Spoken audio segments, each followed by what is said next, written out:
Hey you guys, it's me Rhonda. Welcome back to my channel. This is going to be just a quick drop-in post-hurricane share. I just wanted to kind of touch base with everyone. I've had a lot of people reaching out. I am so grateful for you guys, but we did finally get power yesterday afternoon, I guess early evening, and all is good. It's so funny how you may think, oh, I could just live off the grid, not have power, not have internet, and just spend all day reading. Let me tell you, I thought the same thing, but I truly, truly enjoy the conveniences of when you walk in the room and it's pitch black and you turn the light switch on because that's what you do and no light comes on. Yeah, those habits die hard. And then even yesterday when we were cleaning up, we had where we were, let me just kind of give you an idea.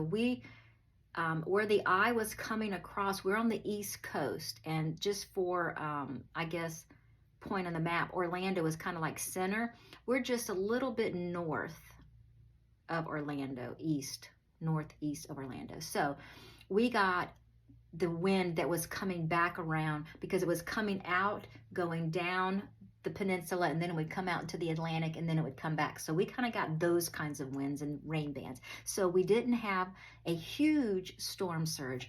But anyway, we do a lot of just yearly maintenance in the yard, and you know, my husband loves to piddle outside, so the outside is his area and his domain. So he takes care of trimming the trees, and we've taken a lot of trees out just kind of over the years just to kind of keep things just neat and tight and just easy to maintain for us as we get older.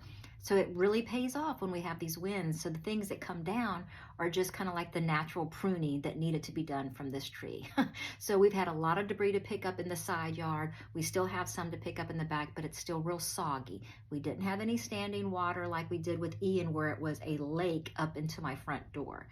So that was a blessing. There's a lot of people who are still having standing water because it's receding very slowly because we were already pretty soggy, you know, going into this. It already rained a few days before the storm even came. So, but anyway, I just kind of wanted to update you guys. I'm super appreciative for those who messaged me to check on me, and sometimes I could get back to you for whatever reason. I could work off the cellular towers, but for other reasons, nothing would load on my phone. It kind of gives you a sense of isolation. It's really weird. Something we need to work on probably, to not be so dependent on every time we walk by our phone, pick it up to get on it, and then just kind of be still in that moment and know that God is in control. And I'm telling you, that was the biggest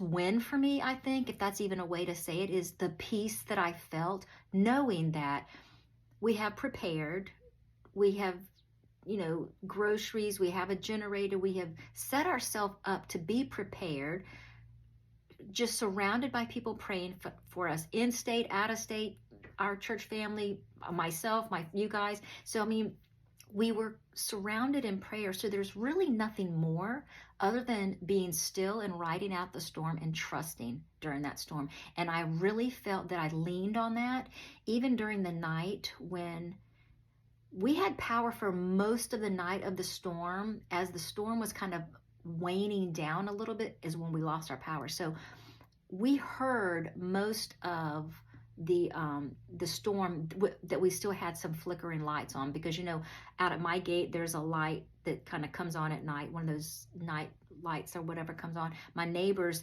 we had left me just a little peephole out of my bedroom window because, you know, I got to be able to see outside that's happening. And so I could lay in my bed and I could look out that window and I could see the lights. So that was kind of a calming to have a focus during that time. It's when the lights went out and the winds whirling and you could really hear the rain bands coming down that it kind of would take you a minute to regather your thoughts and say, you know what, God's got this. There's nothing in our yard that's flying around. It's not like it's a tornado that just drops down, destroys, and then picks up and goes. It's a constant until that band circles around. So you just kind of sit there like, and then it kind of goes out, and the rain just kept coming.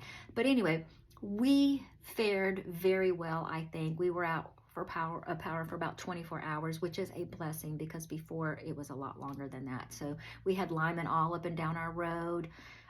It just kind of points out the things that, all right, now this storm is past. What do we as a community need to take care of on our road to help our other neighbors? And because, you know, across the street's a different circuit than what ours is. How can we go down and help them, you know, encourage them, help them get trees cut away from their houses and things. So it just kind of, it's just a perspective. It just kind of gives you a chance to step away and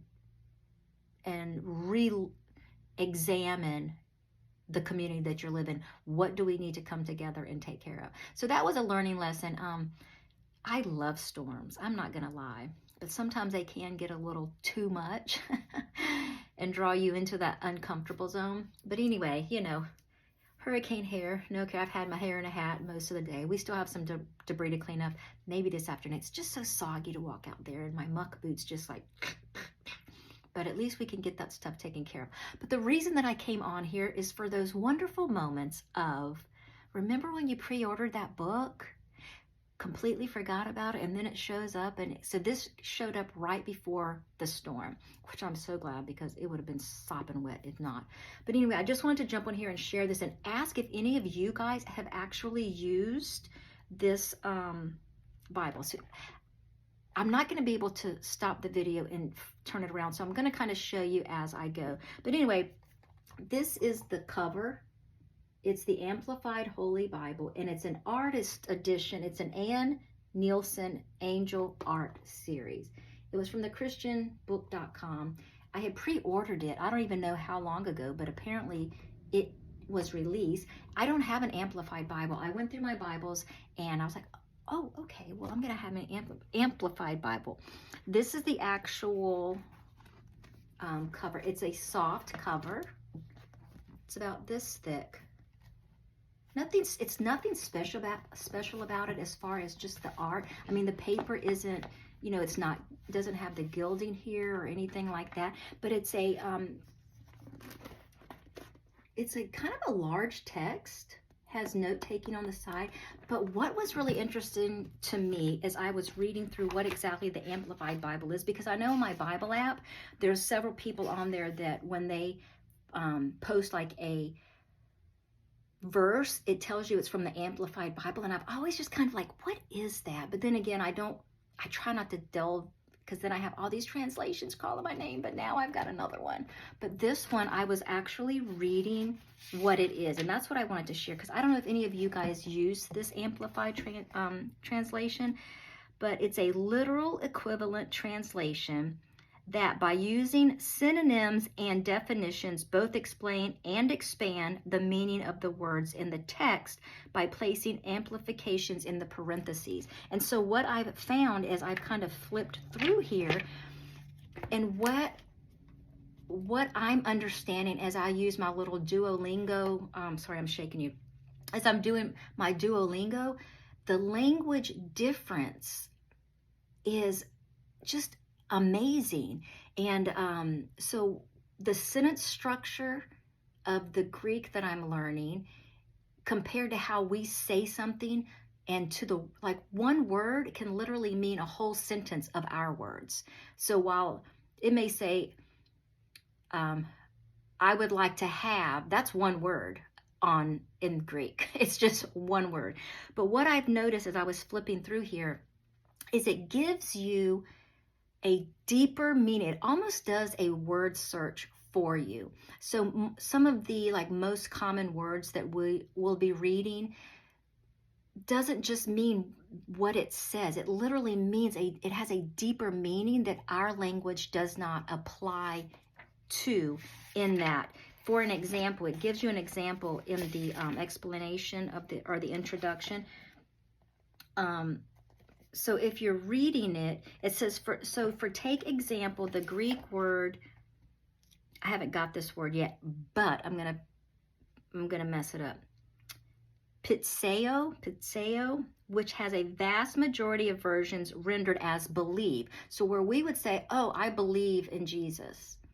What this word actually means is to adhere to cleave to trust, to have faith in, to rely on, to depend on. So see how much more wide that definition is, opposed to one little word, believe. Because that's kind of like saying, okay, well, I don't know, if you believe in fairy tales, you know what I mean? So does that mean that you adhere to cleave to trust, to have faith in, to rely on, to depend on that fairy tale? No. So our word believe is just so shallow. I think I've shared that before. It's just we just have such a shallow language as I'm learning, just basic language learning that I'm doing with the Greek and the Hebrew that I'm studying. So anyway, this Bible offers those brackets for words that are most often just kind of read over really quick, and then and you think, okay, well, I know what that word means. But do you know what that word means? And it's just really challenged me to be a little bit more, like pay attention a little bit more to the words. And then if a word, even if it just nudges me a little, I'm finding myself, okay, let me just look up this word so that I know what this word means. And so now that's what this Bible is, just it's already got them in parentheses. So I'll just go to like Genesis here. So it says, in the beginning, God, and then it has parentheses, Elohim, created, and then brackets, by forming from nothing the heavens and the earth. The earth was formless and void, or a waste and emptiness, and darkness was upon the face of the deep. And then it has brackets, primeval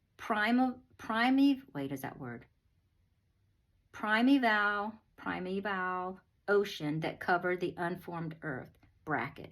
The Spirit of God was moving, hovering, brooding over the face of the waters. So it just kind of gives you a little bit more. So you're not just thinking, oh, okay, so he's just looking down. No, he's like taking it in. He's orchestrating. You know what I mean? It's a deeper, it takes you to a deeper meaning. God saw that light was good, pleasing, useful, and he affirmed and sustained it.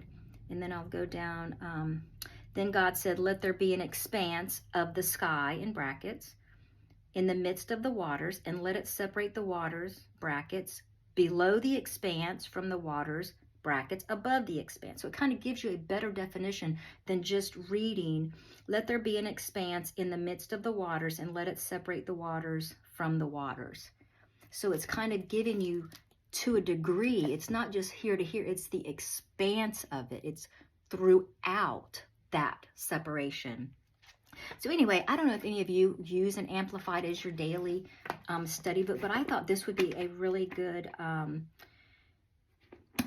additional reference as I'm reading, because this is something that you could probably do a little deeper word studies. And her artwork is kind of throughout here too, which I think is just really cool. It looks like it's acrylics or something.